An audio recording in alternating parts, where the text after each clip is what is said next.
Al-Quran menjadi petunjuk hidup yang patut dipahami oleh umat Islam, baik dalam bersikap maupun beribadah kepada Allah, sama halnya dengan sumpah mubahalah, sebagai bentuk doa, serta permohonan untuk melaknat orang yang bersalah, mengingkari kebenaran bisa memicu fitnah.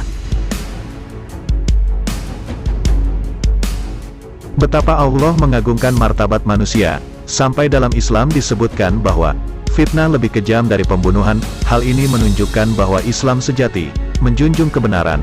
Melalui sumpah mubahalah ini, manusia berikhtiar dalam sumpah di level tertinggi, supaya Allah segera menunjukkan kebenaran, dan menghukum orang yang tidak mau bertaubat.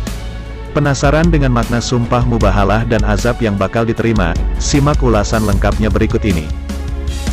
Mubahalah itu adalah mungkin ya antara orang yang dituduh dan menuduh berada di sebuah tempat, disaksikan orang banyak, lalu bersaksi dan bersumpah, lalu bersaksi di hadapan khalayak, di hadapan Allah tentunya.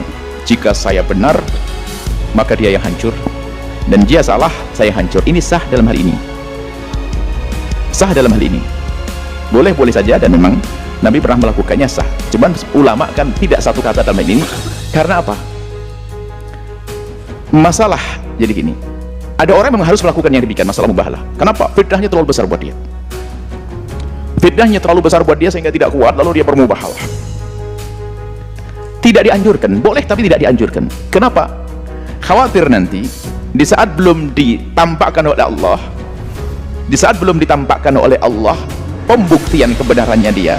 Karena kadang Allah itu menampakkan, bisa hari ini, bisa besok, bisa ini, kadang tidak ditampakkan dulu, sehingga akan menjadi sebab orang yang selama ini bersalah merasa benar dengan kesalahannya.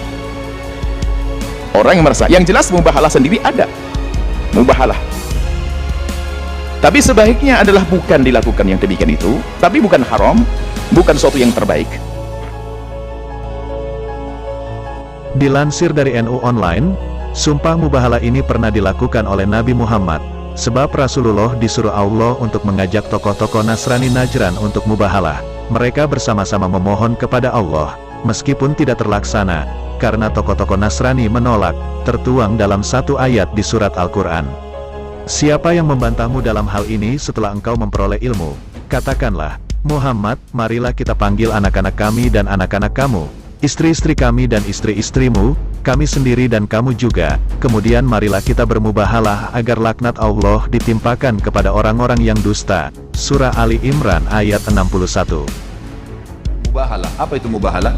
Masing-masing membawa keluarganya, misal seorang kiai atau ustadz membawa keluarganya, lalu si pendeta dan pastor membawa keluarganya, lalu mereka saling memohon kepada Allah bahwasanya siapa yang salah dihukum dari langit. Itu namanya mubahalah, tantangan. Jadi pernah ada surat Nabi Muhammad SAW dikirim ke Najran. Najran ini wilayah mayoritasnya Nasrani, mengajak mereka Islam. Maka Raja Najran waktu itu mengirim beberapa pendeta mereka, datanglah ke Madinah, lalu dialog dengan Nabi SAW. Setelah Nabi SAW jelaskan Islam, mereka tetap menolak rupanya.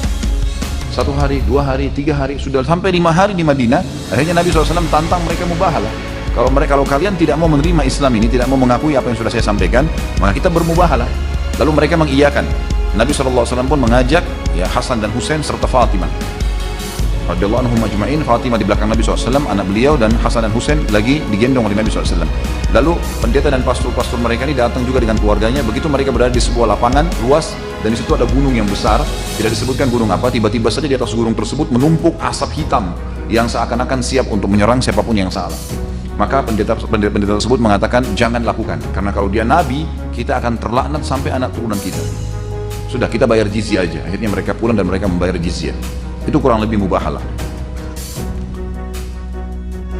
Secara bahasa, kata mubahalah berasal dari kata bahlah atau buhlah yang berarti kutukan atau laknat.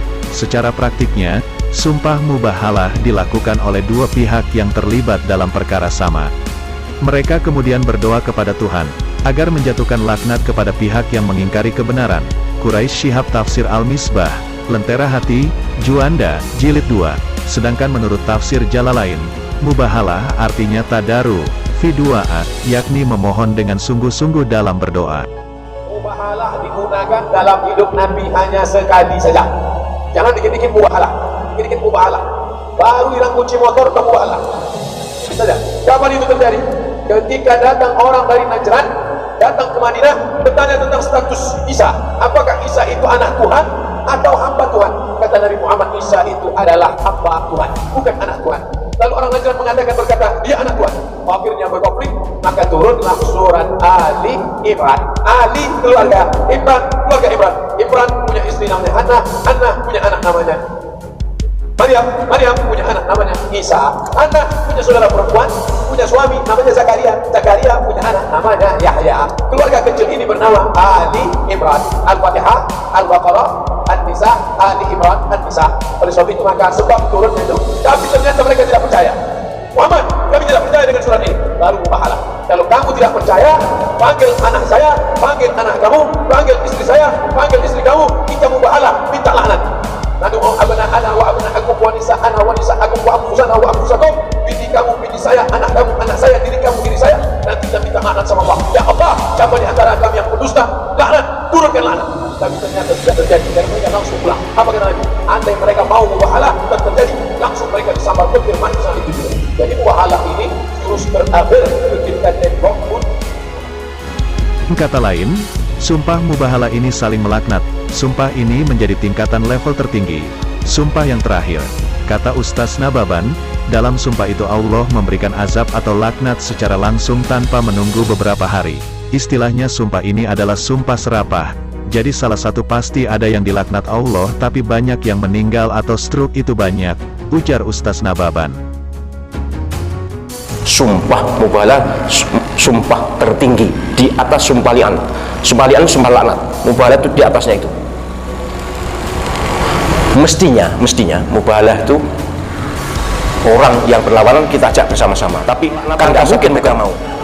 Ini syahadat ya, jadi baca syahadat dulu, kemudian bersumpah, menyatakan saya tidak bersalah, begini seterusnya, sejujurnya apa yang terjadi.